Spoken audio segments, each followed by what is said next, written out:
My name is Desoka, the comedy catalyst of one of Nigerian comedy. All right, guys, back again. Yes, boss. My name is Osh, baby. CME Alade. Yeah, what up, people? It's your boy Victor 80. Girl Ninyola. My name is my wife, not just celebrity type man. My papa say, who won't carry cow, waka go, waka follow the cow. I know the life for you.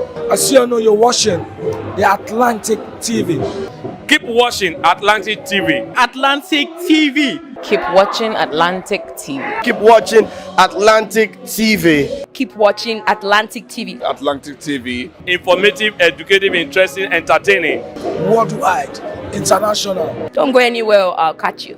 Don't touch that die. Atlantic TV. Boom. Atlantic TV. We wanna party. Atlantic TV. Culturally inclined and uniquely different.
Church, bigger, stronger, and bolder. The second fear I want to talk about is the fear that you may have that somebody else is better than you, or that somebody else will be better than you. Yeah. It's a fear. It's a fear that comes out of complex.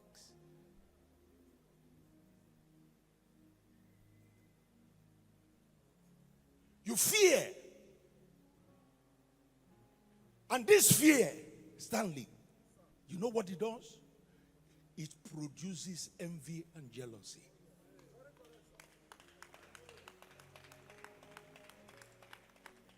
When you are afraid that somebody is going to be better than you, or somebody is better than you, the next thing that happens, that fear will transform into envy and jealousy. Songs of Solomon chapter 8 verse 6. Within that verse, I have used it many times. It says that jealousy is as wicked as the grave. Because jealousy will transform into anger. When people are jealous of you, after a while, they become angry with you.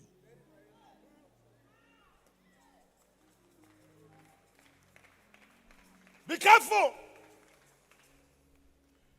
When anger comes, eventually anger becomes murder.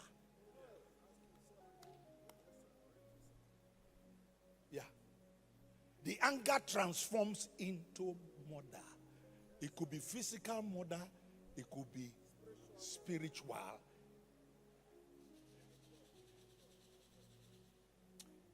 It could be environmental murder. In the sense that you start destroying somebody who did you nothing. Because you are just afraid that the person is better than you, or the person will be better than you. Look, what I'm telling you is the truth. I've been in this world for a while, and I know what happens to people. Some of you are listening to me. Some of you have this problem in you. Some of you, there are people who are pursuing you, and you don't even know they are pursuing you.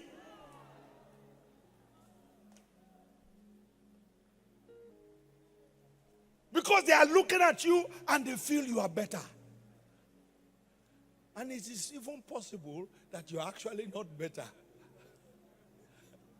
Did you see? But they just have this feeling that you are better. Some just have the feeling that this one is going to be better. So they go after you.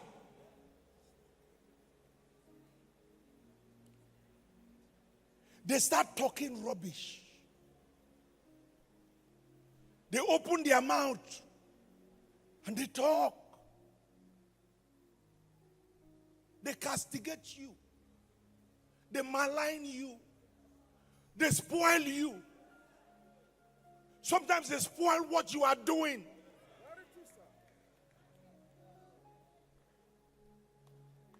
It begins with a kind of fear. That the fear say you go better past them. Yes. Next week I will come to that. They're afraid. They see you as a threat.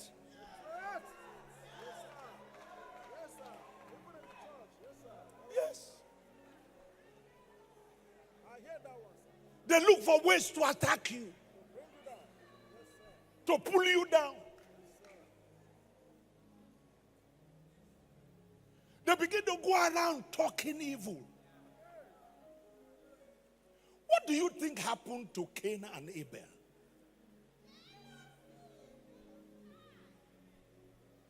Do you think the problem of Cain and Abel began with offering?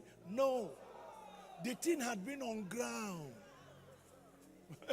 The thing started with the fear that Cain had. Do you know the meaning of Cain? Possessed. Yes. That's the meaning. Cain means possessed. So the problem had been on ground. Cain had this fear that Abel will do better than him.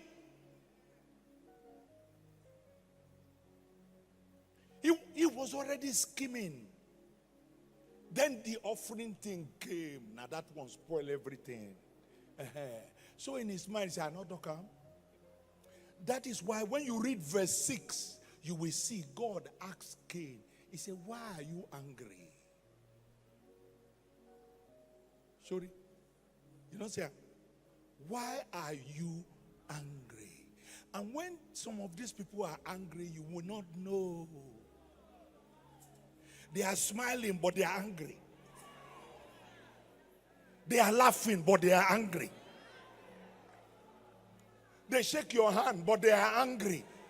They hug you, but they are angry. Anyone that is actually against you, that is pretending to be with you, my God, I speak against them. I stop them by the Spirit of God. I overturn them by the power of God. I come against them by the power of God. In the name that is above every other name. Let them go and leave you alone. Let them eat the dust and leave you alone. Let them eat the dust and leave you alone.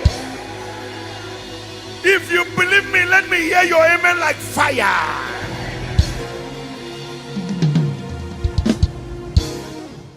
They go from native doctor to native doctor. Then they go church. Do you know? Somebody sent a video to me.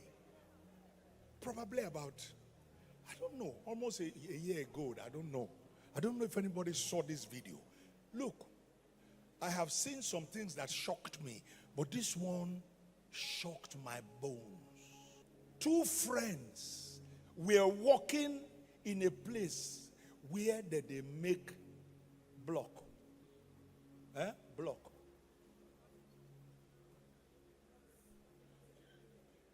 They were not the people making the block. They were just laborers. Stay with me. Their job was to carry the block from where they made them to a place where it is arranged. Are you with me? Are you sure you are with me? Please stay with me. Stay with me. I beg you. I was shocked. Listen. Not knowing that one of them was actually angry with his friend. But they were friends. I saw in the video, they didn't see, this man didn't know that there was a CCTV in the place. He was laughing with him, joking with him. After they have carried block for a while, and his friend was not looking, he carried one block and broke his head. And the man died on the spot. He killed him. The CCTV recorded it. That is how they found out. Welcome to the headquarters of Word of Life Bible Church, the International Gospel Center, a place of wonder, a place of grace, a place of favor, a place of greatness, a place of solution,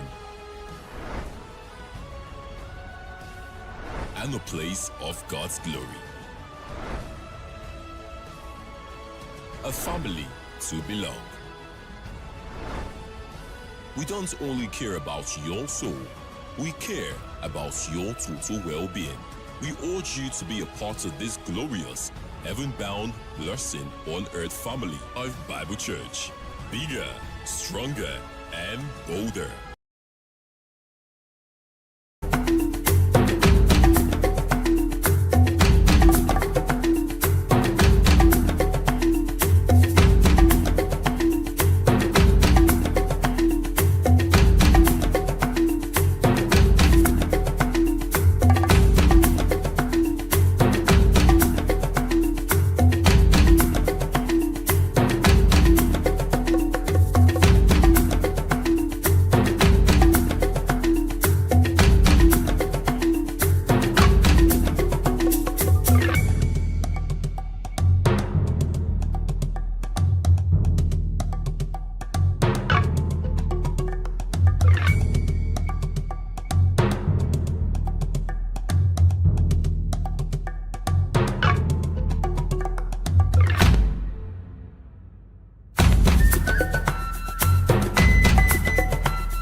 Atlantic TV, culturally inclined and uniquely different. Ruth Gender Foundation. I'm Ruth Edema Collins. I hold a first degree in physics electronics a postgraduate qualification in business administration, and a nationally certified French language tutor. Career-wise, I'm an educational facilitator. I'm the managing director at Atlantic Media and TV, and I'm also a director at Rukotech Integrated Services Nigeria Limited. I'm a wife and a mother, and I like dressing up to show up. Yeah, so that's basically me. Thank you. Root Gender Foundation was inspired from my personal experiences growing up as a young girl in a typical Nigerian environment. For me, it was being different. It made people bully me, abuse me, and harass me. I was always misunderstood and underrated. Root Gender is a foundation that is dedicated to building confidence in the Nigerian girl child through educational and inspirational programs, like supporting programs that promote girl child education. We also organize physical exercises for our young girls for the overall well-being of their mental and physical states, and also for the acquisition of self-defense skills. We also sensitize girls on laws that protect them. In our constitution, a lot of girls do not know that they have rights, that there are laws that protect their interests in Nigeria. Hence, they are vulnerable, they are living in fear, which is stopping them from reaching their full potentials. So we sensitize them on the laws that protect their interests. This, like I said, is visioned towards building confidence in the Nigerian girl child. So that is just a wrap up of what we do at Root Gender Foundation. I would say I resonate with the struggles and the challenges of the girl child, particularly the Warri girl child. I happen to grow up in the heart of Warri. I'm from an average background.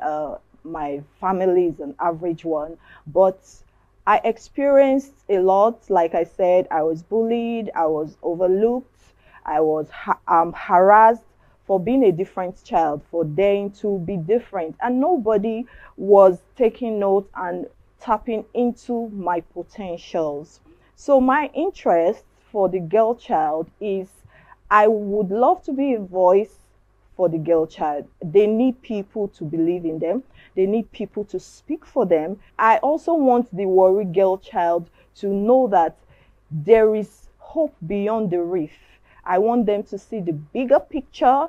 I want them to know that they can compete on global platforms. They can compete on international platforms, and they can do very well. We have the likes of Ada Gold, or Maumi, and the rest of them. They are all competing very well on international platforms, and I know that you too can do that, and I want you to know that is why we are here. Root Gender Foundation is here to make you understand that you can actually be what you want to be.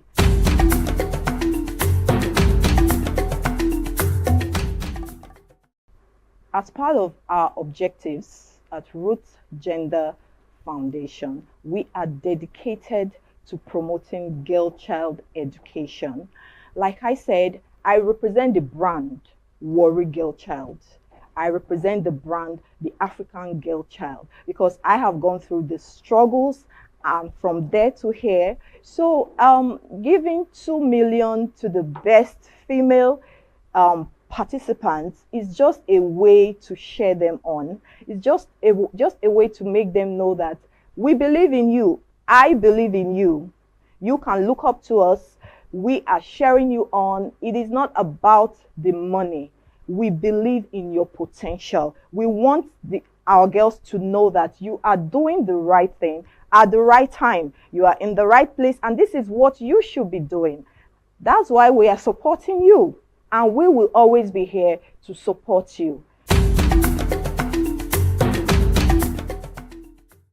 Girl child empowerment to me is enforcing laws that protect our girl child. You know, my NGO, we've been pursuing a bill that we will see to be passed. We are asking that our girls should be allowed to carry pepper spray as weapons of self-defense. Because if you look at it, our women have nothing to protect themselves. They are just there by the grace of God. So we are pursuing laws that will protect the girl child. So empowerment, girl child empowerment to me is enforcing laws that protect the girl child, educating the girl child on time and money management, financial literacy, and equipping them with self-defense skills. Also, access to quality education. This to me is girl child empowerment and nothing more. A girl child must possess effective communication skills. They should be able to communicate effectively. A girl child should be financially literate. She should know how to manage her finances, and she should also know how to manage her time. Yes. Also, most importantly, another skill is self-awareness. It's important for our girls to know who they are, to believe in themselves. That's the vision of our NGO, building confident girls that can achieve their full potentials in Nigeria. That is our NGO's vision. So yeah, those are some of the skills I believe that the girl child should possess.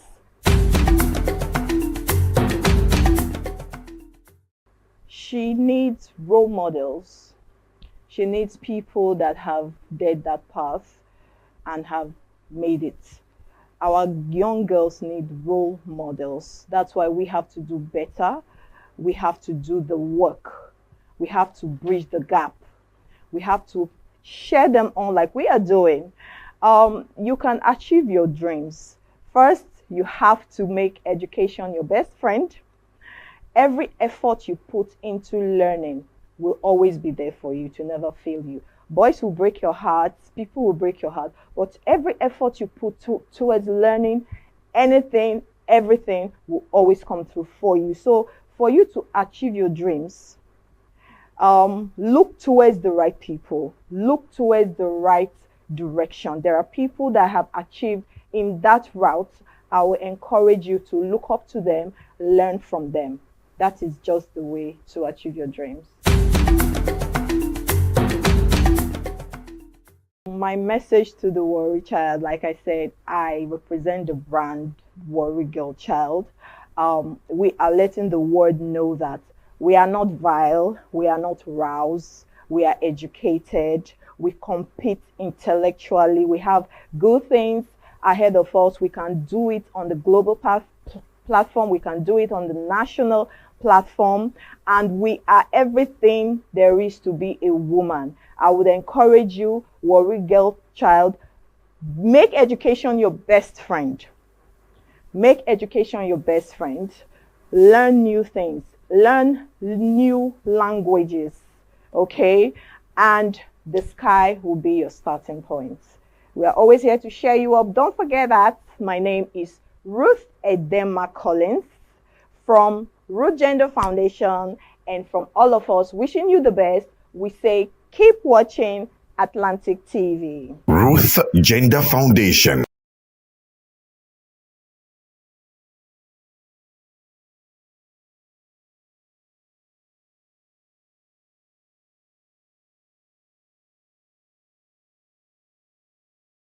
Don't miss out on exciting news, events, and more. Stay connected by following us on Facebook, YouTube, and Instagram at Atlantic Media and TV. When the lights go out, who do you call? Ticado! Ticado Energy Solutions Limited, your plug for electrical power, surveillance system, and entertainment. From expert electrical installation to efficient eco-friendly solar inverter systems, no matter the size. Tikado delivers smart energy solutions designed for today and tomorrow. We also help you secure your space with our cutting-edge security and surveillance system. Enjoy crystal clear entertainment with our professional DSTV and cable TV installation. Visit Tikado today at Block F4, Suite 41 and 42, HFP East Line Plaza, Abraham Adesanya, Aja, Lagos. Or call 0906 902 5025 or 0815 176 6817. Explore our services at tikado.com.ng. Tikado Energy Solutions Limited. Power, protection, peace.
Atlantic TV, culturally inclined, uniquely different.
Atlantic TV, culturally inclined and uniquely different.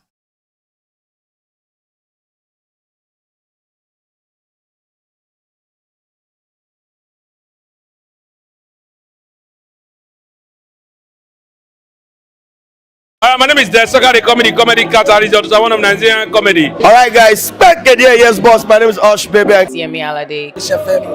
Yeah, what up people, it's your boy Victor 80. Girl Niniola. My name is my wife Naija celebrity type man. My papa say, who won't carry cow, waka go, waka follow the cow. I know the life for you. As you know, you're watching the Atlantic TV.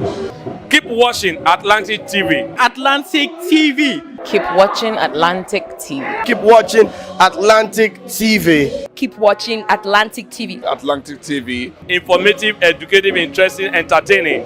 Worldwide, international. Don't go anywhere, I'll catch you. Don't touch that die. Atlantic TV. Boom. Atlantic TV, we wanna party. Atlantic TV. Culturally inclined and uniquely different.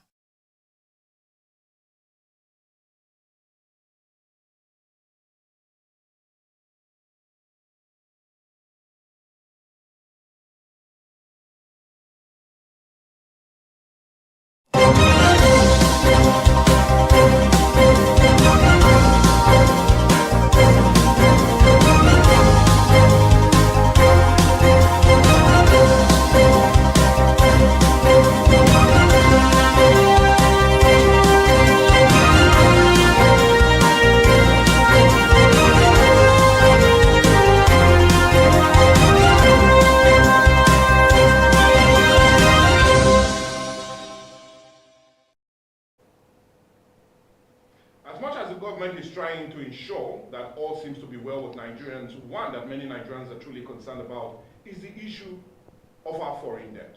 We did put about 149.7 trillion naira, and many Nigerians are worried that that debt profile will be something that will be so difficult for us to settle. Well, anyway, settle that in mind. But first of all, I want to truly welcome you to another lovely time on Atlantic TV is Viewpoint, and my name is Michael Obadio. And I am Mercy Irabo. Once again, welcome to Viewpoint on Atlantic Media and TV. And you know how we do it right here on Viewpoint. We'll start with the dailies, the dialogue, the news, and of course, trending. And today you don't want to miss trending because I have loads and loads of gist for you this morning. Yes, once again, welcome to Viewpoint. And so we'll be going on the dailies. But before that, we need to go on this quick break. And when we return, it's the dailies. When the lights go out, who do you call? Ticado! Ticado Energy Solutions Limited, your plug for electrical power, surveillance system, and entertainment. From expert electrical installation to efficient eco-friendly solar inverter systems, no matter the size, Ticado delivers smart energy solutions designed for today and tomorrow. We also help you secure your space with our cutting-edge security and surveillance system. Enjoy crystal clear entertainment with our professional DSTV and cable TV installation. Visit Ticado today at Block F4, Suite 41 and 42, HFP East Line Plaza, Abraham Adesanya, Aja, Lagos. Or call 0906 902 5025 or 0815 176 6817. Explore our services at ticado.com.ng. Ticado Energy Solutions Limited. Power, protection, peace.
Well, it's now time we go straight to the dailies and see what they have for us today.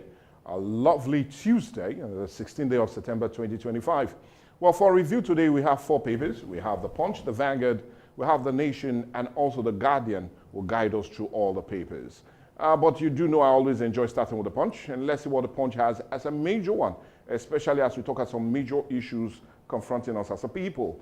And on The Punch this morning, the leading story reads that we're talking about the issue of the food crisis. And well, you do know recently the federal government has ordered to ensure that there will be a reduction in the prices of food. So no surprise, The Punch seems to have this as a major one on its front page. And on The Punch this morning, the leading story says, farmers fault federal government order as agro import hits 2.2 trillion. We're talking about food price crash. You could still remember President Bola Ahmed Tinubu said he gave a directive for that to happen. Order will not work. Federal government must subsidize transport, agric sector, and this according to AFAN, Millers.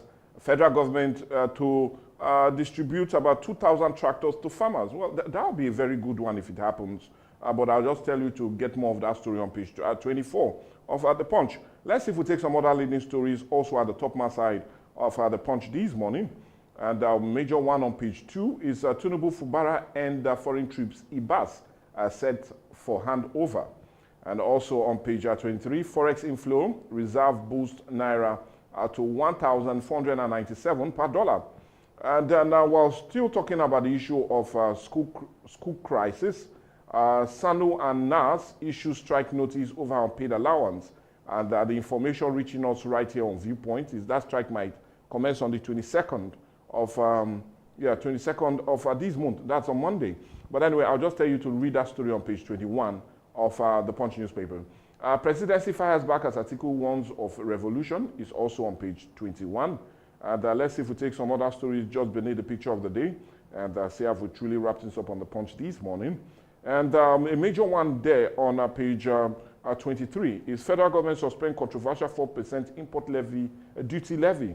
And that will be cheering news for many Nigerians. But what's not cheering? Nepal protest, 2 Nigerian inmates rearrested after jailbreak. And you can get that on page 4 and 5. A story you get on page 7 is Southeast behind as Southwest maintains voter registration or pre-registration lead. And it's a leading one there. But what's a leading one on the dailies and funny enough on the front page of the daily is that Dangote vows refinery will not fall to oil mafia. And whoo, so we do have mafias.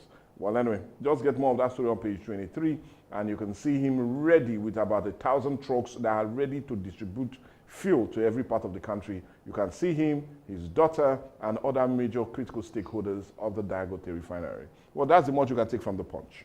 Yeah, let's see what the nation has for us this morning. The lead story reads, Presidency, APC slam Atiku over hunger, a hardship alarm. And the rider says ex-vice president's low score for federal government out of touch with positive developments. You can read more of that story on page 2 of the paper, just slightly above the leading story. Inflation slides on stable economic growth, low food prices. And the rider says CPI dropped to 20.12% for 5th consecutive month, and that's on page 2 of the paper. Let's go to the top mass. A judge returns motion by Kanu to chief judge for reassignment. You can read more of that on page 4.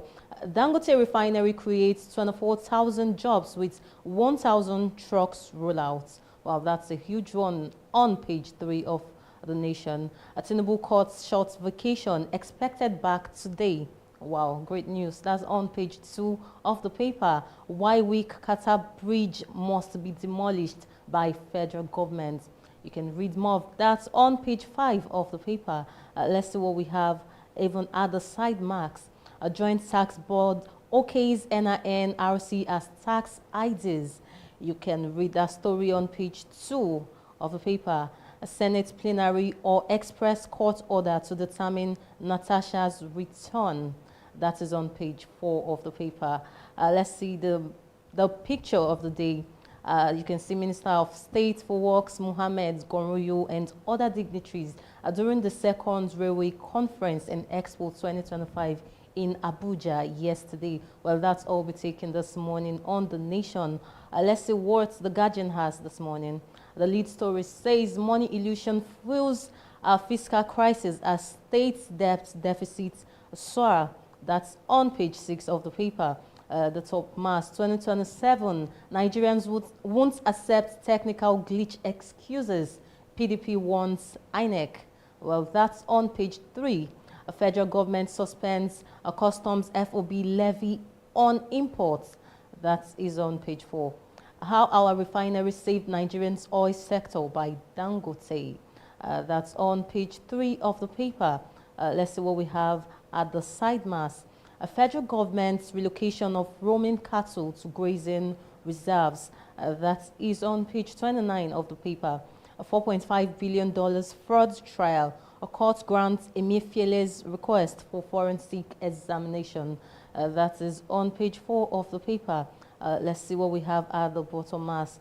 International Day, Nigerians' democracy faces grave threats from hunger, corruption. Atiku, CSOs warns. That's on page 6 of the paper. Nigeria Medical Association rejects salary cuts for Lagos doctors, faults federal government on funding. That is on page 5 of the paper. Adeleke is devastated, laments as flood ravages Osun community. That is on page 5 of the paper. Peace deal collapses as bandits abduct 40 in Zamfara. That's a sad one, though. You can read more of that on page 29 of the paper. A stable exchange rate. Food prices drive down inflation to 20.12%. That business story is on page 15 of the paper. And the graph of the day, well, that's basically talking about how Nigerian states are earning more money on paper through FAAC and the internally generated revenue, but in reality they are sinking deeper into debt and fiscal crisis because money illusion marks economic weakness. Well, that's all we're taking this morning on The Guardian. Up next is The Vanguard. And for review today, the leading story on the Vanguard newspaper, which seems to be screaming, and also on major other ones. Bandits adopt 14 Zamfara mosques as peace deal collapses. Truth foil multiple terrorists attacking Christina Kembi, Zamfara. Gunmen kidnap Catholic priests in Kogi. All of that very disturbing story you can get on page 5. Well, let's leave that very unfortunate story and see if we take some other leading stories. But just at the top side of the Vanguard this morning. Our plant ended 50 years of fuel queues in Nigeria. Well, these are credited to Dangote Refinery on page 20. No glitches, no excuses. PDP wants INEC on 2027. It's a screamer on page 48. Inflation rate drops to 20.12% in August. While cheering it sounds on page 19. My achievement will speak for me in 2027. Well, I'm not the one saying that, but Governor Idris of Kebbi seems to be saying that on the mining we know. The hospitals are in shambles. But anyway, let's see if we take some other leading stories, especially at the side mass of the Vanguard. Tinubu cuts 10 days vacation return to Abuja today. And already, Mercy saying, Papa, you. 70 CSOs to National Assembly. Summon IBAS to give account in Rivers. And, well, you can check more of that on page 14. It is all God. Muslim on winning silver 2025 World Championship. And anyway, you can see how with Kit that she complained about some days ago. But anyway, you can get more of that story on the sporting part, page 55. 2009 agreement, Sanu Nasu to shut down varsity September 22nd. You know, we told you earlier. National Assembly to Natasha allows Senate court play constitutional roles. It's a screamer on page 8. Presidency Atiku Bika over hunger, looming revolution claims. It's on page 8. ADC to court, you have no power to sack Mark-led ESCO. And page 9 has more of that story. But what's the picture of the day? Just similar to what we have also on the Punch, is the Dangote refinery with the 1,000 trucks that are eager and ready to distribute fuel on little or no charge. And would that indeed revolutionize the fuel distribution network in Nigeria? Well, only time will tell. But I need to tell you, that's the much you can take from the dailies. But let us see if we look at some leading stories before we go and really get that needed break. We need to pay our bills also. But talking about paying the bills, well, it looks as if all seem not to be well with the Zamfara state government and also the bandits. And the question still remains, are really they signing peace pacts with bandits? We felt that it has been in the news, but nobody has come out to either clarify the stand of either the Zamfara state government or other government that have had negotiations with the bandits. But what we can tell you, or the papers have said already, is that it looks as if that peace deal has collapsed. 40 were kidnapped yesterday, all at the mosque.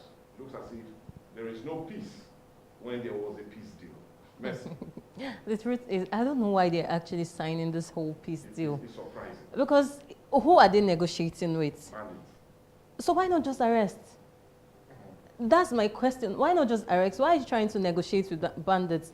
And now you think you've settled all of it, and then it has finally collapsed. These people will keep requesting. That's one thing I know with people like this. They'll just keep requesting, and you can never settle them.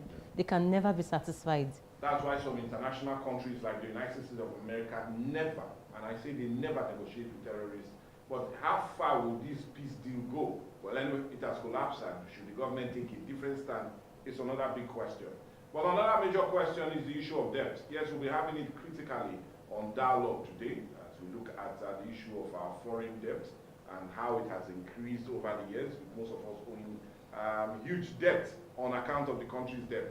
But irrespective, just like on The Guardian this morning, it looks as if states feel they are having more, but in all reality, they are running deep into debt. Merci.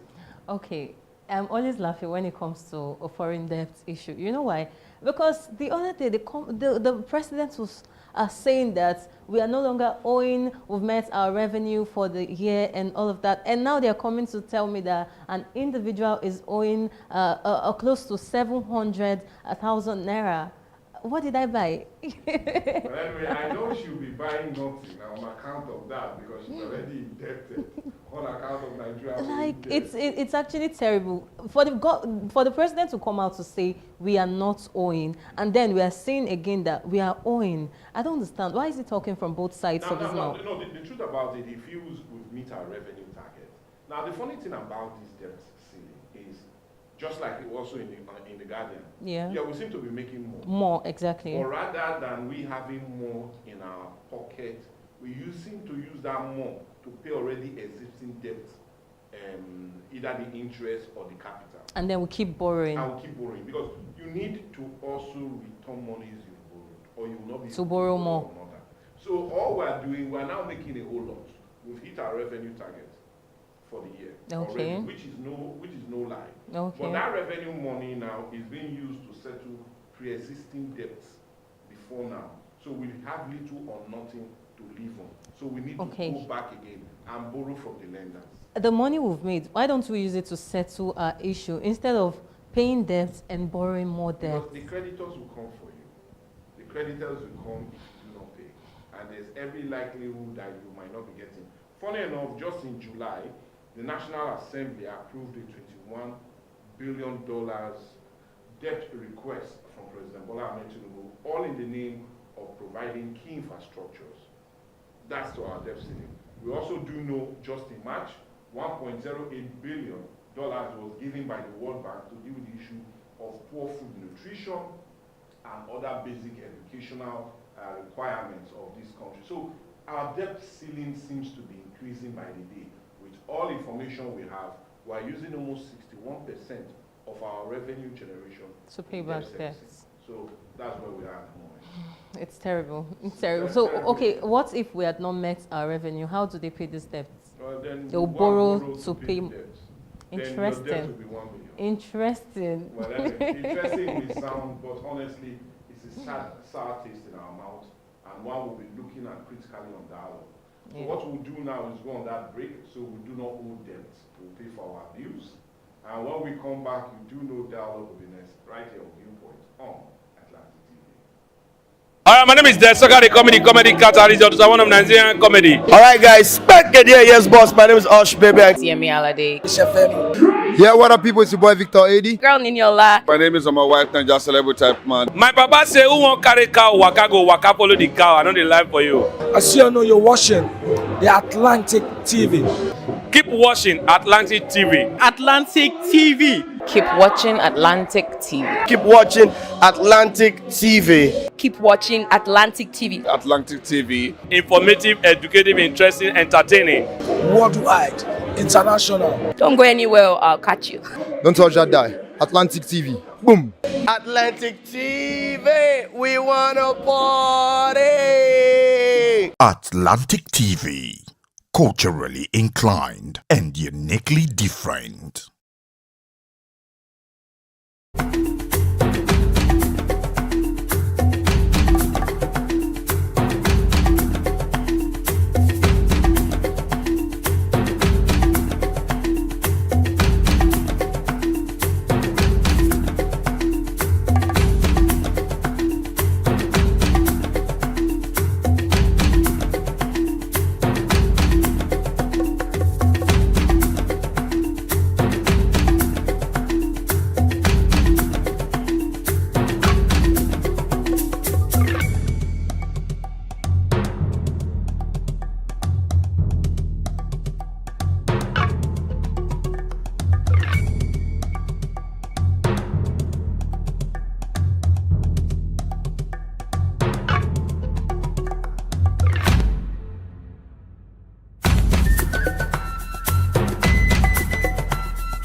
Atlantic TV.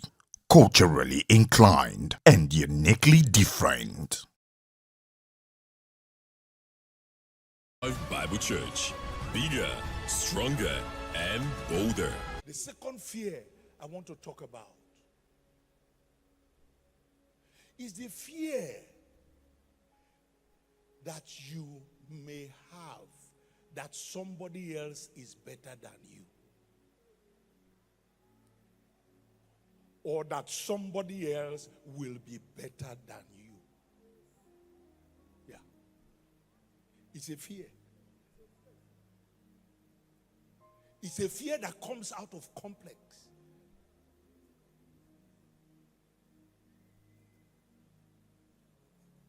You fear.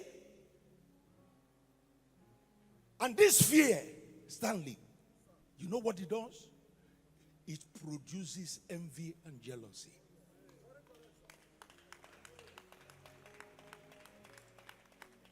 When you are afraid that somebody is going to be better than you, or somebody is better than you, the next thing that happens, that fear will transform into envy and jealousy. Songs of Solomon chapter 8 verse 6. Within that verse, I have used it many times. It says that jealousy is as wicked as the grave. Because jealousy will transform into anger. When people are jealous of you, After a while, they become angry with you.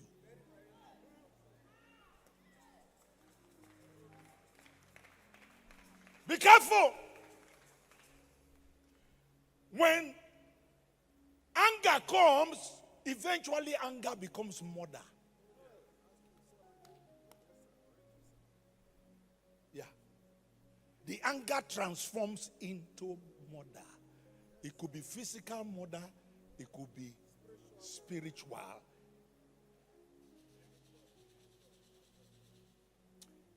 It could be environmental murder. In the sense that you start destroying somebody who did you nothing because you are just afraid that the person is better than you or the person will be better than you. Look, what I'm telling you is the truth.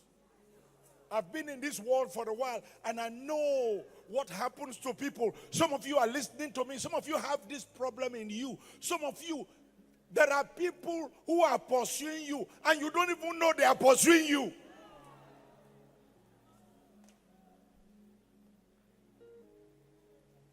Because they are looking at you and they feel you are better. And it is even possible that you are actually not better. Do you see? But they just have this feeling that you are better. Some just have the feeling that this one is going to be better. So they go after you.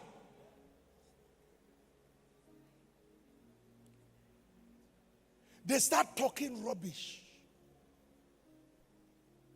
They open their mouth and they talk. They castigate you. They malign you. They spoil you. Sometimes they spoil what you are doing.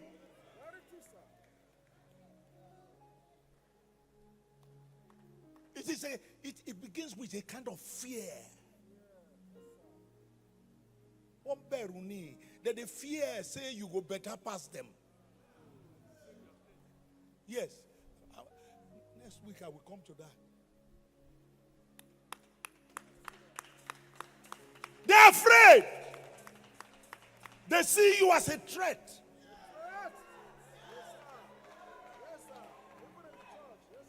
Yes.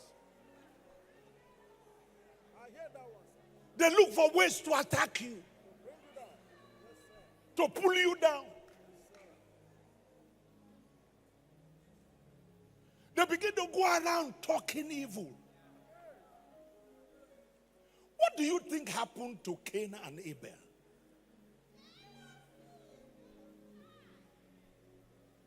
Do you think the problem of Cain and Abel began with offering? No. The thing had been on ground. The thing started with the fear that Cain had. Do you know the meaning of Cain? Possessed. Yes. That's the meaning. Cain means possessed. So the problem had been on ground. Cain had this fear that Abel will do better than him.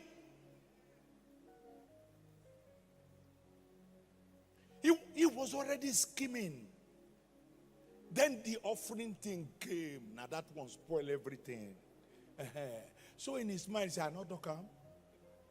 That is why when you read verse 6, you will see God asked Cain. He said, "Why are you angry?" Sorry. You don't say, "Why are you angry?" And when some of these people are angry, you will not know. They are smiling, but they are angry. They are laughing, but they are angry. They shake your hand, but they are angry. They hug you, but they are angry. Anyone that is actually against you, that is pretending to be with you, my God, I speak against them. I stop them by the Spirit of God. I overturn them by the power of God. I come against them by the power of God. In the name that is above every other name. Let them go and leave you alone. Let them eat the dust and leave you alone. Let them eat the dust and leave you alone. If you believe me, let me hear your amen like fire.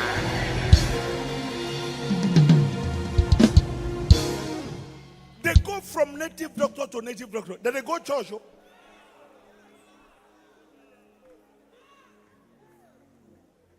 Do you know? Somebody sent a video to me. Probably about, I don't know, almost a year ago. I don't know. I don't know if anybody saw this video. Look, I have seen some things that shocked me, but this one shocked my bones. I saw two friends were walking in a place where they make block. Block.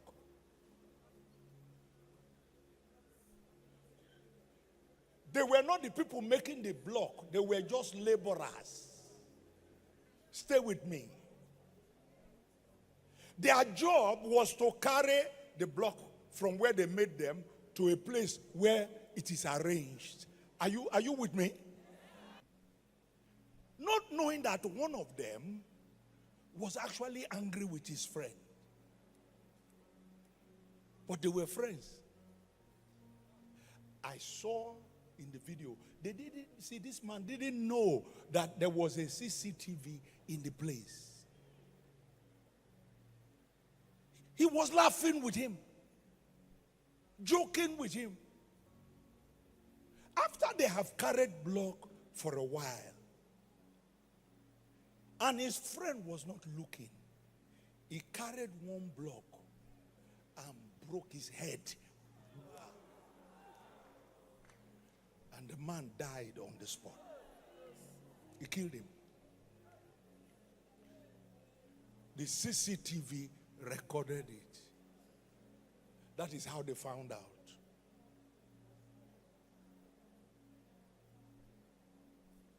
Cain was not showing Abel that he hated him. But God knew. He said, why are you angry? He said, sin is at the door. Even God could not stop him.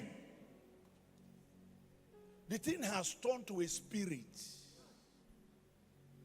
The man was possessed.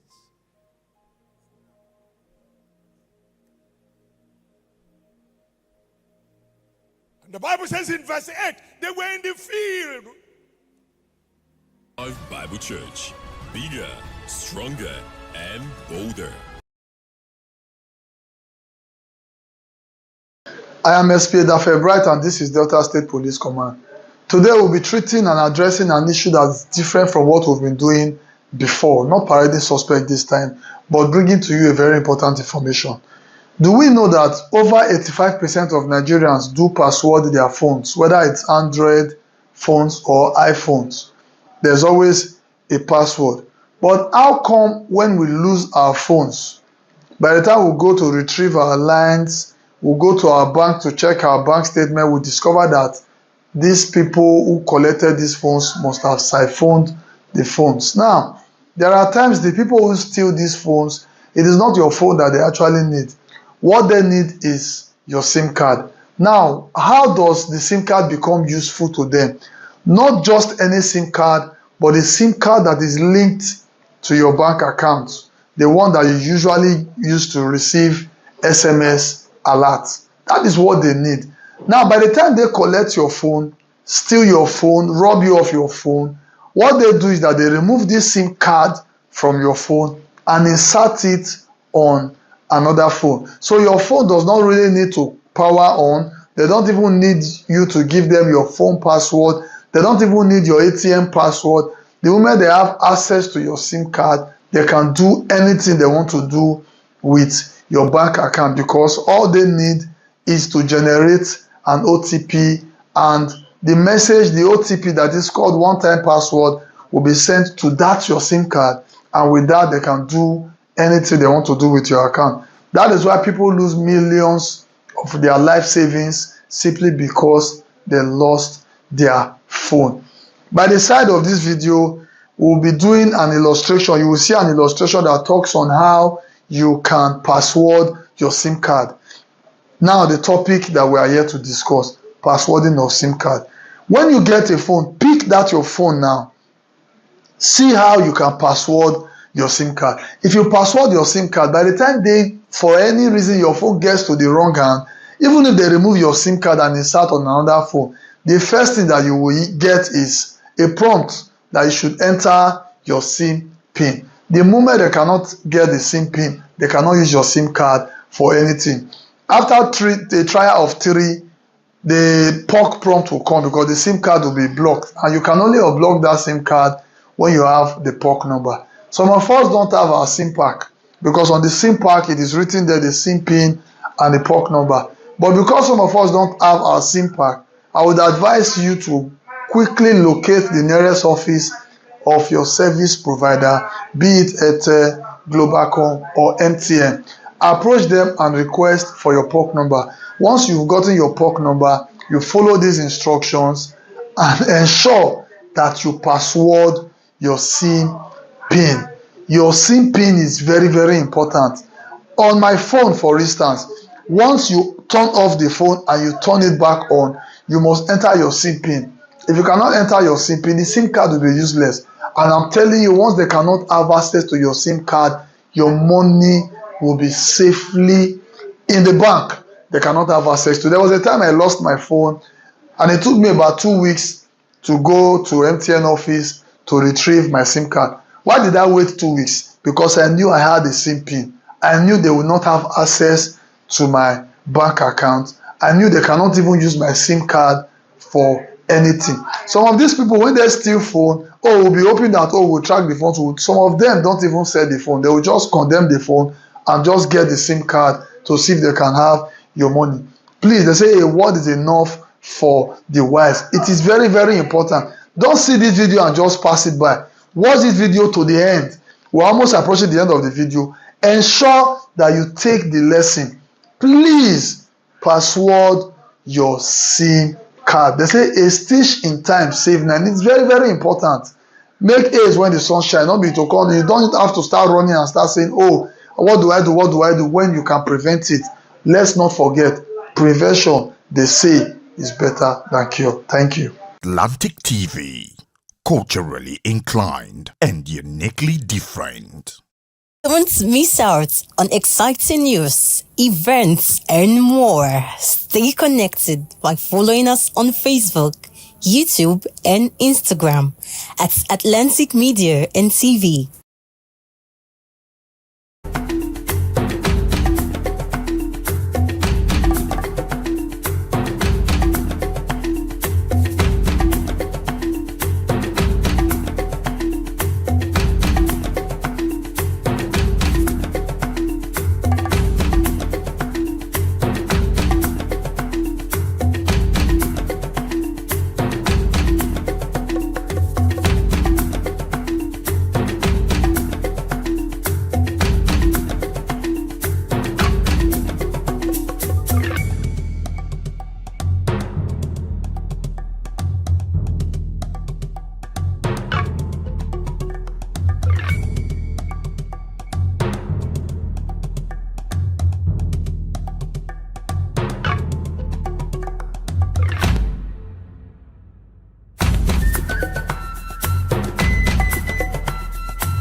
Atlantic TV. Culturally inclined and uniquely different.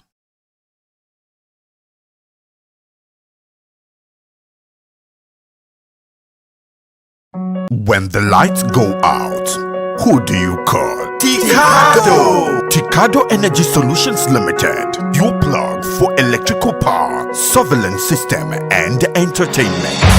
From expert electrical installation to efficient eco-friendly solar inverter systems, no matter the size, Ticado delivers smart energy solutions designed for today and tomorrow. We also help you secure your space with our cutting-edge security and surveillance system. Enjoy crystal clear entertainment with our professional DSTV and cable TV installation. Visit Ticado today at Block F4, Suite 41 and 42, HFP East Line Plaza, Abraham Adesanya, Aja, Lagos. Or call 0906 902 5025 or 0815 176 6817. Explore our services at ticado.com.ng. Ticado Energy Solutions Limited. Power, protection, peace. Alright, my name is Desoka, the comedy catalyst, one of Nigerian comedy. Alright guys, back again, yes boss, my name is Osh Baby. Yemi Alade. Yeah, what up people, it's your boy Victor 80. Girl Niniola. My name is my wife and just celebrity type man. My papa say, who won't carry cow, waka follow the cow. I know the life for you. As you know, you're watching the Atlantic TV. Keep watching Atlantic TV. Atlantic TV. Keep watching Atlantic TV. Keep watching Atlantic TV. Keep watching Atlantic TV. Atlantic TV. Informative, educative, interesting, entertaining. Worldwide, international. Don't go anywhere, I'll catch you. Don't touch that die. Atlantic TV. Boom. Atlantic TV, we wanna party. Atlantic TV. Culturally inclined and uniquely different.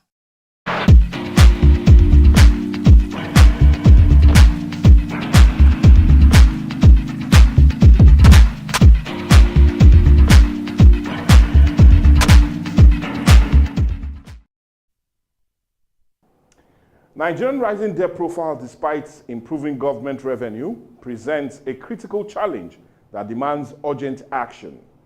Focus on transparency, fiscal discipline, and rigorous oversight to maintain debt sustainability. The Speaker of the House of Representatives, Tajuddin Abbas, sounded the alarm at a recent public forum revealing that Nigerian public debt has surged to about 1.39 trillion, approximately 97 billion United States dollars by the first quarter of 2025. The sharp increase from 121.7 trillion in 2024 highlights a growing fiscal burden and a continued reliance on domestic and foreign borrowing to fund public spending, despite notable increase in government revenue, especially from the non-oil sector. Some economists have predicted that Nigeria's public debt could hit about 187.79 trillion by December this year. The Debt Management Office has attributed high borrowing costs on external debt to global shock, including rising international interest rates and a volatile commodity pricing.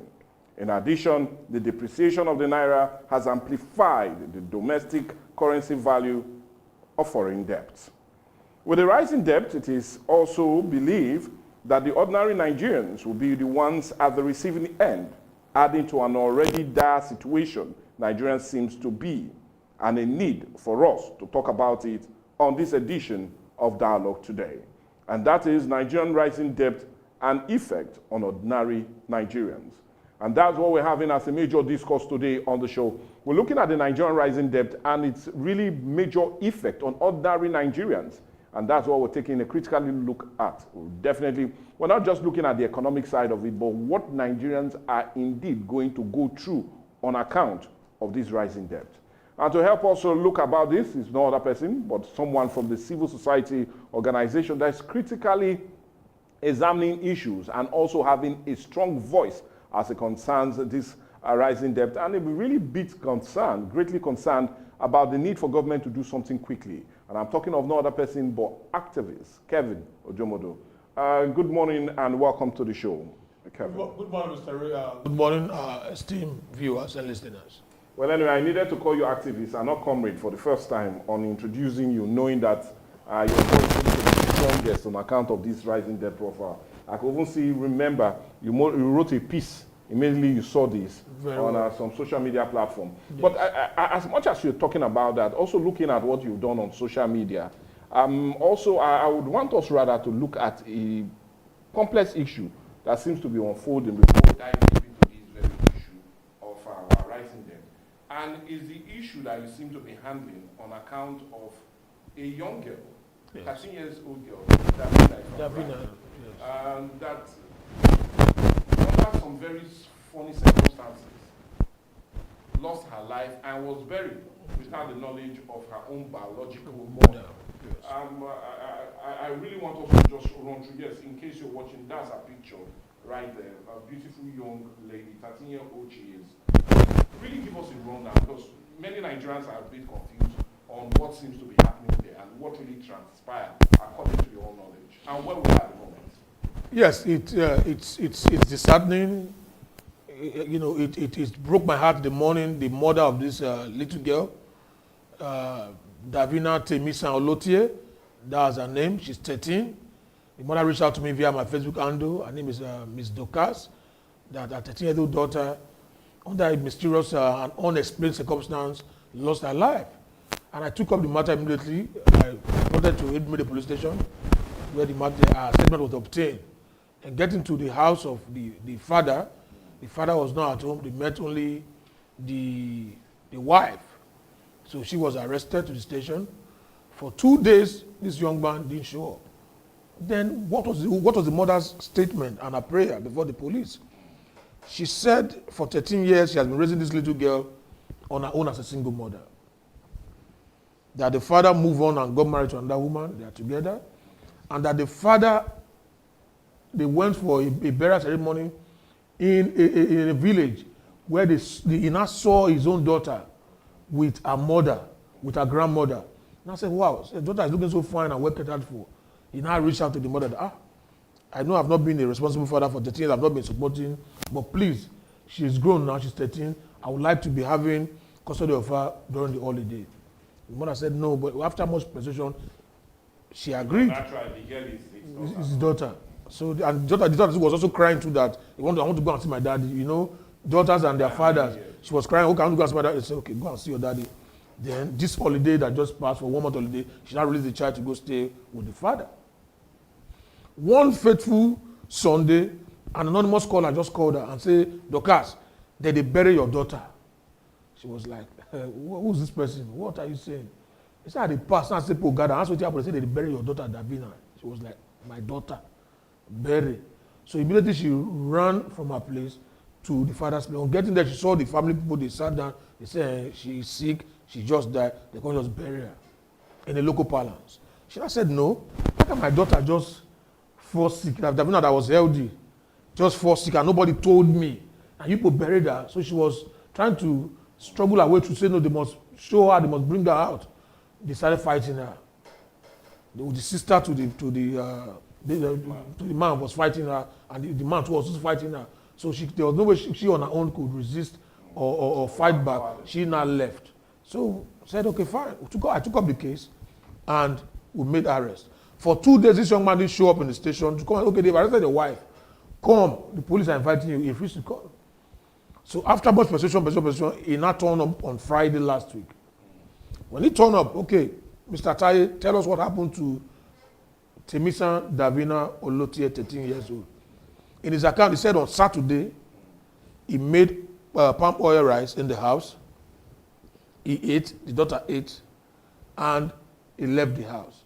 And he said, prior before now, his daughter, the 13-year-old girl, caught the wife sleeping with a neighbor, having in a compromising position. So she now reported to the father. So the father confronted the wife and the neighbor, even took cutlass and chased the neighbor, and the matter ended in the police station. So the police told her, madam, you don't call me before. And I say, yes. Now your husband saying you sleep outside. I say, yes. Okay. So the little girl told the father that, so now that caused the quarrel. So the woman left the house on Tuesday of that week that the girl died.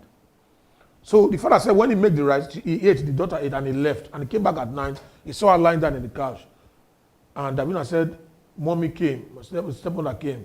He said, okay, really. He now went to the kitchen himself, now slept from the rice and ate. And he said after eating, about 2 minutes later, he started feeling upset in his stomach. Then he reached out to get palm oil and drank palm oil. Then the next morning, he saw that Davina was still in that same position that she was at night. That's Davina, as we were waking her up, she has poo on her body, and she was so weak that she could not move, she could not talk. So he said he rushed her to a chemist. From a chemist, the chemist woman said, this child is too weak, take her to General Hospital. So he was taking her to Agbara General Hospital when Davina gave up. Now Davina gave up, you didn't reach out to the mother, you took her to your family compound. His father was the one that now stood and now buried the child. I've not seen where a father buried his granddaughter. I've lost a 3-year-old daughter. I wasn't even there when they laid my daughter to rest.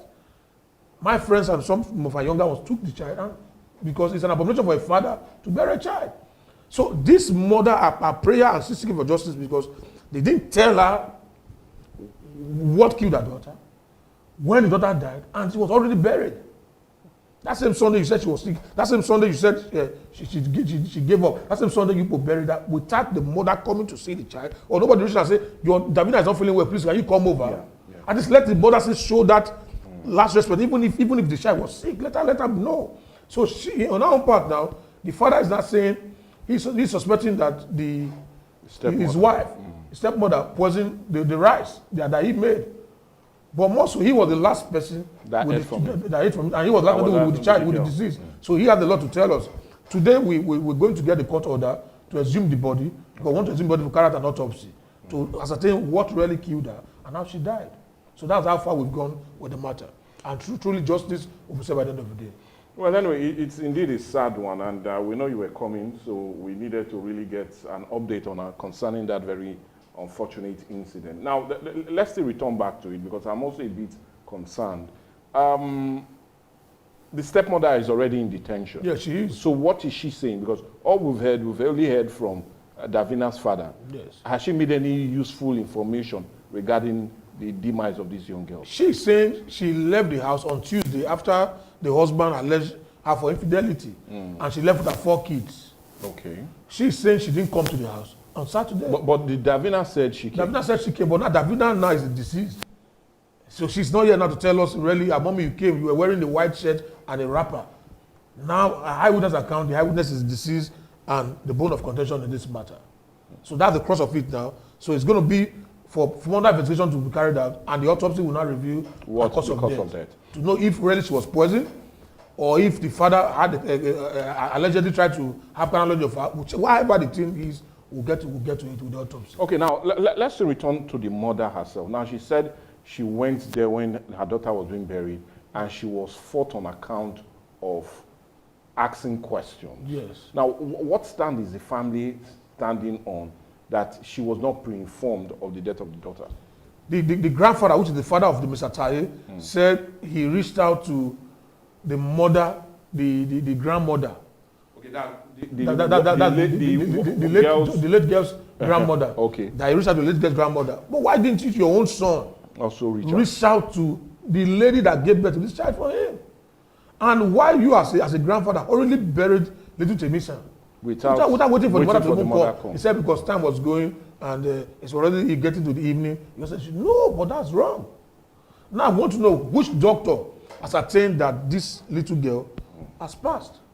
There's no medical report to show that. Yeah.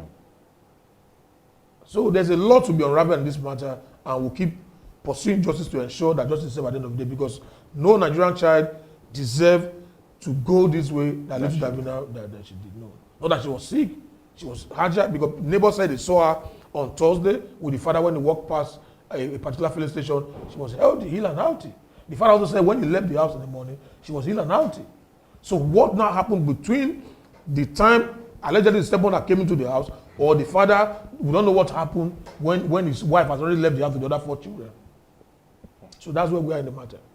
Well, anyway, it's a sad one, and one will be giving you an update as it follows. And remember, we also trend this on trending. It seems to be a story that's already making a whole lot of inputs, and it will not be bad if we get it first from the horse's mouth, and also knowing that activist Kevin Ojomodo seems to be the one handling the issue on account of the death of that very young girl. And we're talking about Davina. And well, it's a sad story, but a story that, like we said, is still unveiling. And we'll be getting a quick update as it concerns that. And be rest assured, at Atlantic TV, we always do our very best to bring all that seems to be to you firsthand. So you get a full grasp of what seems to be happening. But it's a sad reality, and a one that, like he said, no child needs to go down in this kind of form. A child that was held and hearty, a child that was willing to know the father even after 13 years, and now she's no more. Well, it's indeed a sad tale, but, well, one that seems to be happening in the country.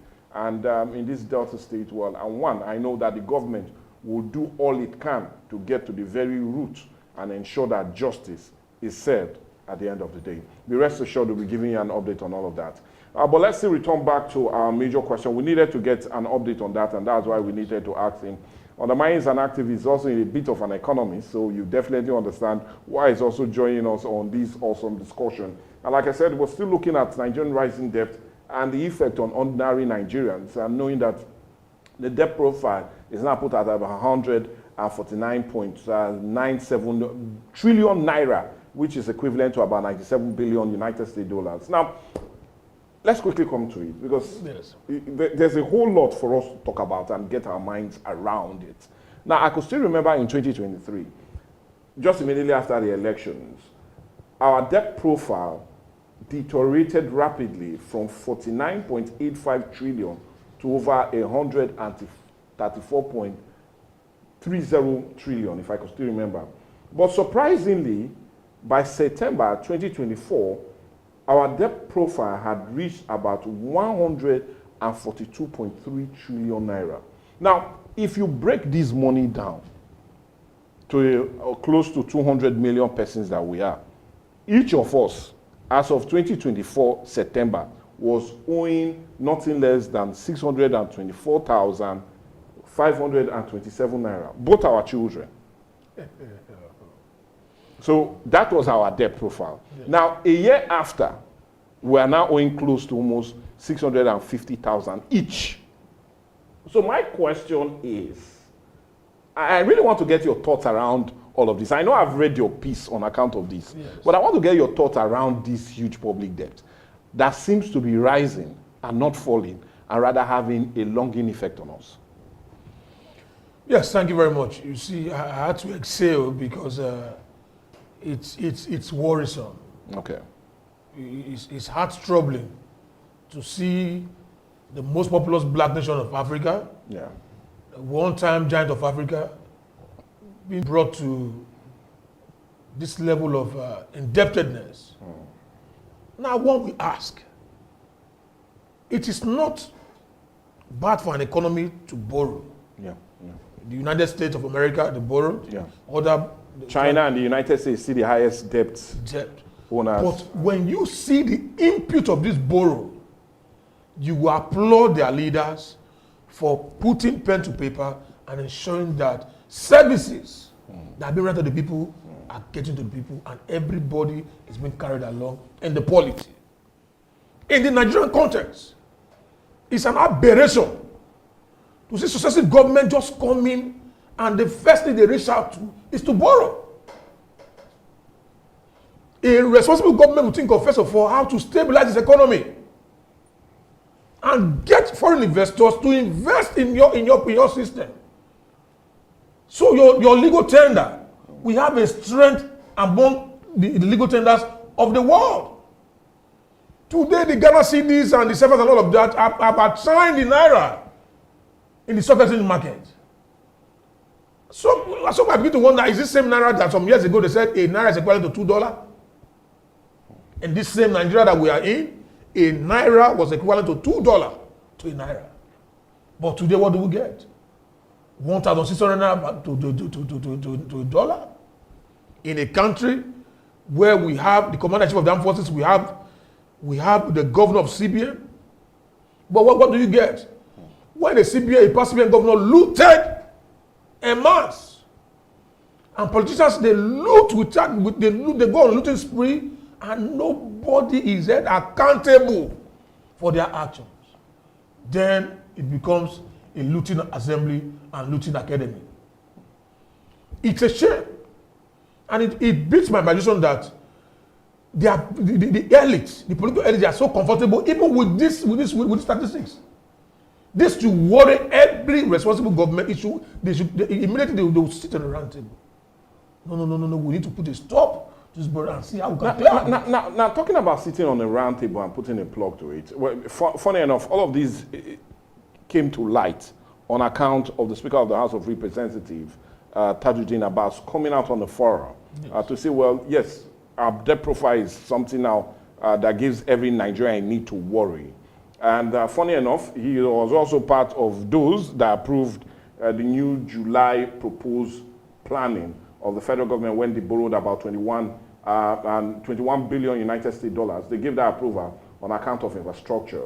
And not only that, like I said also, in March, we had about 1.68 billion also given to us by the World Bank. But my question, yes, you've made account of, okay, yes, undermining is not wrong to borrow, but there's every reason to have it on ground, to see what we have on ground. But with the way we are, is there any other chances for us not borrowing? Because like what we also do know, 61% of our earnings that comes to us is being channeled into paying some of these huge debts, both in previous administration up to this administration. So let's look at it. Is there any other way we can sustain ourselves without really borrowing? The honest truth. The honest truth, we cannot sustain our economy with the prevailing economic challenges, with the global recession and all of that, in different parts of the world, the war between Gaza and Israel and all of that happening. And how it seems to be affecting Russia-Ukraine war affected the global market. There's no way an economy will be able to run, the Nigerian economy will be able to run without borrowing. But the borrowing must be responsible. Okay. We must ensure that when we take, because you see, they keep borrowing and we do not see the effect in the life of common Nigerians. Okay. Now, a country that has refineries that are not working, that should bother us first. Because, my career, to shock you to understand that Nigeria makes more money not from oil, but through services that we render. Most certainly. Services, that's where Nigeria makes their money. We render a lot of services. Not even in the oil market. But it's surprising why what gives us money, we do not seem to channel our energy to those areas. Just look at how God has blessed this country. Every region can survive on their own and support the next region. Every region can survive and support the next region. But have we been able to put all of this together to make an economic hub? In this country, we always say Vision 2020. Vision 2000 came, Millennium Goal. Millennium Goal came and they borrowed money, they looted from IMF and all of that, and nothing to write them about. Now they've come to Vision 2050. We've not been able to make 2025. For that Nigerians, you're talking about 2050. It's somebody that have eaten well, that is healthy, that will even stay alive. When the masses are not healthy, they're not well fed, they're not well catered for, how can they be alive? So there's a big lacuna between the government and the people. We don't have a middle class anymore in Nigeria. It's either you are rich or you are poor. I will say this with all levels of sincerity. There's no middle class anymore in Nigeria. Go to the banks and see what's happening. They beg you to come and take loans now. Because there's no investment. So they beg you to come and take soft loans and do whatever you can do. What about the rate? They're high. If the CBN governor can loot what he looted, the former CBN governor can loot what he looted, if Melekiari can loot what he looted allegedly by the EFCC and is being called out, then you know that there's something wrong with our system. We must come together and say, Nigeria first. Let's make this country first. Not a single man has gotten a refinery. The cabal is still fighting him to make sure that it doesn't scale through. How do you not want the man in United States of America to come and invest in your soil, seeing how you are dealing with your own? By the end of this year, December to be precise, our foreign debt could reach almost 187.79 trillion naira. So my major concern and the reason we're having this discussion is, what impact will this have for the ordinary Nigerians? For Mama Kiemute selling Bangar rice at Jakpa Road. For Usman riding keke all the way to PTI. For Mama Osas that is selling crayfish and salt at Otodo Junction, Ugeli. So let's look at what overall impact would this have on that ordinary Nigerian with this huge debt profile that's even expected to rise. You know, the ripple effect we started seeing now, there's a huge surge in sudden debt. Okay. There's a huge surge. If you go by the debt statistics of Nigeria, you see people just walk on the road and they slow. Not because they were sick, they are hungry. Hunger is one of the major tools that could frustrate any living being. Because in Maslow's hierarchy of needs, he said the first need of a man is food. Yeah. Clothing, shelter, before the need to be liked and be loved. Yeah. The first need of a man in Maslow's hierarchy of needs is food. What is the cost of food today in Nigeria, Michael Ray? You can't even walk to a restaurant and eat 5,000 naira food and you are full. Except you stool when you are leaving that place, you start stooling. But that you want to eat a good meal, even in your house, your wife want to make a good food, 20,000 naira can no longer make a good soup that could last for 3 days anymore. Sometimes you go into the house, the women, I be they take a more they do susu. When you go to the market yourself, you will not see that even these women, they are trying. A small smoke ice which you carry, they say is 2,000 naira. And a family of 3, 1 meal is gone. How do the common Nigerian will feel this surge? It will bite harder and it will lead to more of, there will be an increase in crime. Yeah. You saw in Katsina yesterday, bandits holding meeting with community persons in Katsina State. That tells you that there's a big fall in governance and leadership. How can a sovereign nation now have bandits moving with ammunitions, holding meetings with locals, ensuring, giving them assurance of security? And we have the commander-in-chief of the armed forces. We have service chiefs. So this, first of all, will bring, total hardship to the common man. One, there will be surge in sudden death. Two, there will be a high rate of criminality in the country. Three, there will be anger and temperamental issues. At any slightest opportunity, people get vexed. You saw what happened in Nepal.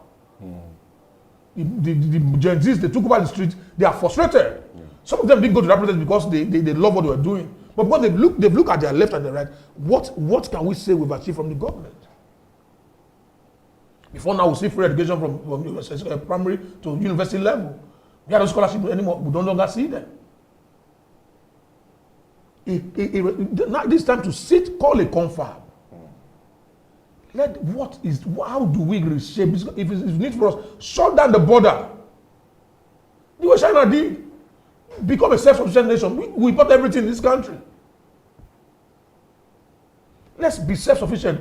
Put money more in production. Open the market. You keep traveling from one country to the president in France, tomorrow is in Germany, telling people to come and invest in your country. And every day in the news, they see insurgents kidnapping people, killing people, and all that. How will they come and invest? And even Dangote that invested in your country, you are fighting him to start still.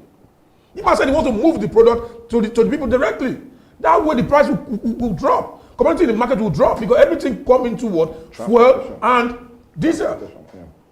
Like you said, Mama Sato selling Bangar rice in Otodo Junction. She will buy whatever she has bought, meat and everything, to the point of cooking. After cooking, that's what she will also use to feed her children and pay little money for house rent. We've not going to see the side of healthcare. Because if you fall sick now in Nigeria, it's a time bomb for you. Don't even try to fall sick. Try your best to stay healthy, don't try to fall sick, because even a small pharmacy will tell you, give me malaria medication after test. When they bring it up for you, see for 5,000 for your bill. That's why I don't joke myself. I eat very well so I don't fall sick. I make sure I eat that medication to not fall sick. So my girl, please try to eat very well. Well, I'm try eating very well. Try not to die in this country. I'm eating very well. Well, anyway, that seems to be hitting the ceiling, and one that is getting a whole lot of Nigerians are really, really concerned. And what needs to be done, especially by this administration, looking that, in all honesty, our debt profile might increase to 187.79 trillion at the end of December. And like I said in my introduction and my very first question, every Nigerian as it stands is owing close to 650,224 naira. So in case you don't know now, you know. And in case you feel you are not owing anybody well, I'll just implore you, you are owing the international community. Try to think how to pay up. But anyway, that's on a very light note. Coming now to a more serious concern. Yes, you've given us a breakdown on how it is and what seems to be. Yeah, and you also made every emphasis of we looking inward rather than outward in dealing with this problem. Now, it is of great interest, we need to state this, that our revenue profile has increased. Let's be frank.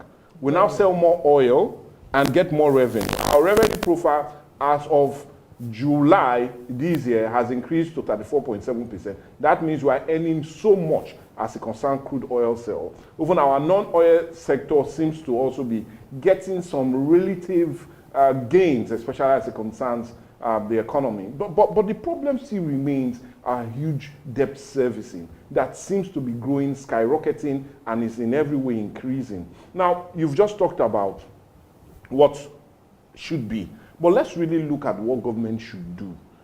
Yes, you talked about getting this money. It is not out of place to borrow, yes, but it is out of place not to invest what you borrow in critical sectors that will bring about a turnaround of the economy and indeed a huge return on your interest. But let's still remain. What do you feel this government needs to now start doing to ensure that the minds of every Nigerian is a bit relaxed as it concerns this huge debt ceiling? The first thing first, I always say this, is accountability. Accountability. Yes. And responsibility. Okay. The government of the day at all levels, not just the federal government, but most times we keep throwing it at Tinubu this, Tinubu that. What about the local government chairman? Their returns they get monthly now are tripled. Yeah. In all honesty. From what they get prior before this administration, what they get after subsidy removal are tripled. Yeah. If you were getting 100 million before, now they're getting 300 million naira per monthly. Yeah. How are these 3 million naira impacted in life of the locals? How are the councillors representing the different wards in their local government? Your councillor project, how have you gone about it? Is it just about borehole? No. There are critical sectors that you need to look into. Our senators, what are you doing in Abuja? Go to your constituents and ask people, what are your needs? Build tech hubs for them. Bring the market closer to the people. Okay, assemble all the cassava you've harvested and all the gari you have. I have an export business for people. They'll come and carry from people and they make good money and they smile. Open the seaport. We have Warri seaport. Dredge it so it can flow through and bigger vessels can dock. Yeah. When they dock here, the price of bench vehicles will decrease. When I was growing up, we used to come to MPA to offload things for white people. They will make small money. And we were okay. Everybody was off crime. But the rest going to pay and go do small, so you have to carry it for 3-4 hours. This is your money. And you are going home happy. Dignity of labor. We have gas. We flare, we just waste our gas. What is going on? Look at Kokpai, flow station, flow station and all of that. What are we doing with it? So if government is accountable, when you take these borrows, because why would Nigerians are angry is that each time you borrow this money, we have been telling the World Bank, stop giving them money when they call. I don't know what they tell them, but I always give them money. Stop giving them, because he who goes borrowing goes sorrowing. When you go back to borrow, the man begins to take the economy for you. Even when it's at the detriment of the people, it was the IMF that told President Tinubu that you see subsidy, you have to remove it. And because he wants to borrow, he succumbed to their plight. Today, where are we? Since May 29, when he said subsidy is gone, we've not been able to stabilize the economy anymore. Because there was never modernity in place to checkmate the subsidy you are removing, to give people, the people will not feel the effect and the pinch on them. Today, all of us are wailing. How do we get people that produce spare parts? The companies, we don't have to import them. When you import in dollars, you are boosting the mass economy in diaspora. But when you import with your naira, your legal tender is getting strength. Nigerians now carry their things to Cotonou to go and sell. because they want to make more money because their money is not higher than the naira. If you sell a truck of gari in Nigeria, for example, for 10 million, that same truck of gari, if you take it to Cotonou, to Togo, you sell it, it comes back for you like 150 million. Hence, we're having food shortage because most of them decide to move out of that part of Nigeria to go and sell elsewhere to make a humongous amount of money. Now, what do? The government must be accountable. The senators, House of Rep member, the government chairman, and governors. Governors are catching out big time. Governors are catching out on a monthly basis. Some are not even in judging any project at all. That the people they don't even feel that we have a governor. Some don't feel they even have senators representing them. Like people of Kogi, every day I feel for them because now the Natasha has not been able to give them representation all this while for 6 months, and they are crying. They need to be represented. And there's every tendency that she might really not do so till the end of the year. Yes. Judging by their body language of the National Assembly and also coming out yesterday to say she has to So wait. in all of this, we must get a responsible government and accountable government. When you borrow, you see the wife of the Nepal Prime Minister, she was begging that she would give them $10,000 for them to allow her go. If as when your husband was there, you take this money to say, okay, please, my husband, open free mother and children health care. Let the common man go there, deliver, go home and rest and celebrate. Some people are even scared of carrying their vehicle to the mechanic because the minute you drive to the mechanic and say, check the legs for me, the next thing you hear is 200,000 naira for truck and this for that and that and that and that. And this is not produced here. But if our refiners are working well, we'll get even grease. We'll get hydraulic, all of them, they are components from crude oil. And we sell and make money. So why shifting from what to give us money to irrelevant issues in international space that will not put any money in our desk? You're calling big to come and invest in Nigeria. How conducive is your security? Yeah. Your tax? Are they hostile to investors? Are they hostile to investors? Because the man coming is only an investor that is not wise, that wouldn't do his own analysis to see where I'm going to invest. How profitable, what will I get at the end of the day?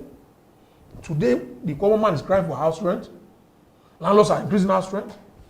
Agents are also increasing their percentage. Everybody is feeding on who? The common man. And when the poor no longer have what to feed on, they'll feed on the rich, but that never happened.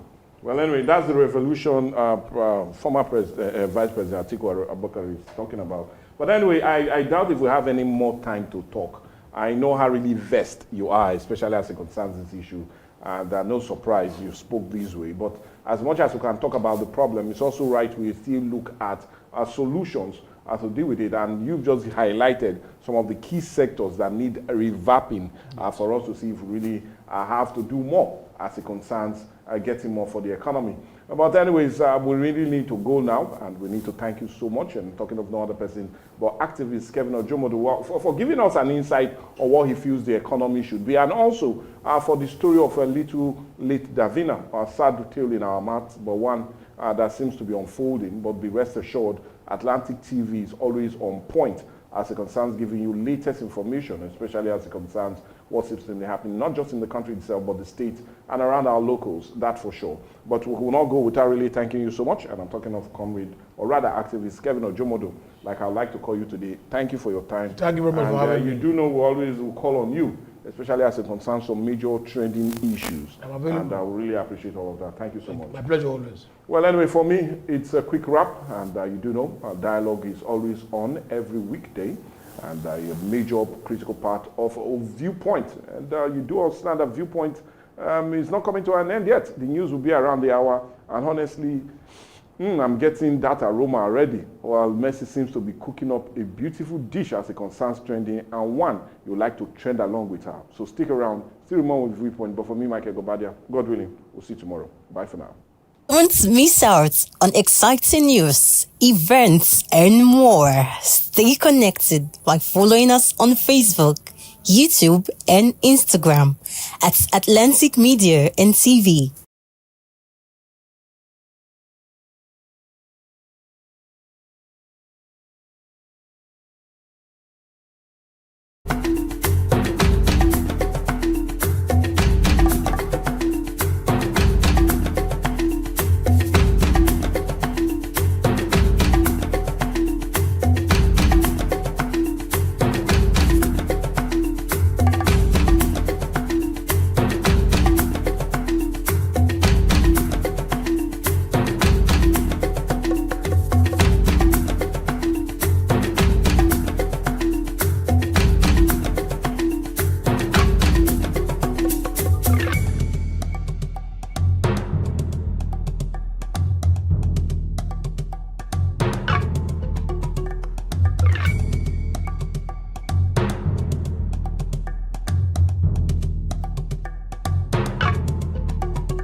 Atlantic TV. Culturally inclined and uniquely different.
Hi everybody and welcome to Wawu Africa. This is the official launching and it's your host QJ and we are so excited to be here, guys. This is a brand new app, girl, for women, Christocentric women.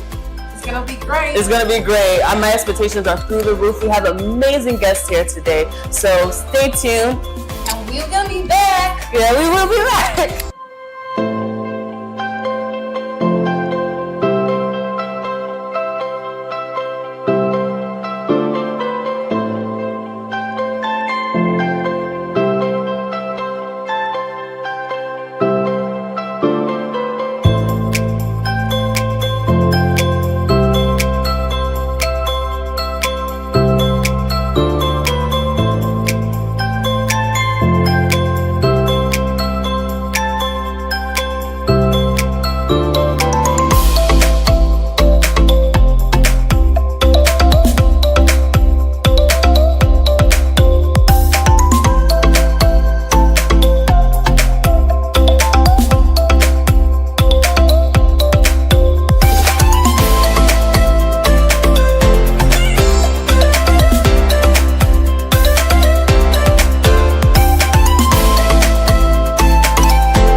That seeks to bridge the gap between opportunity and access.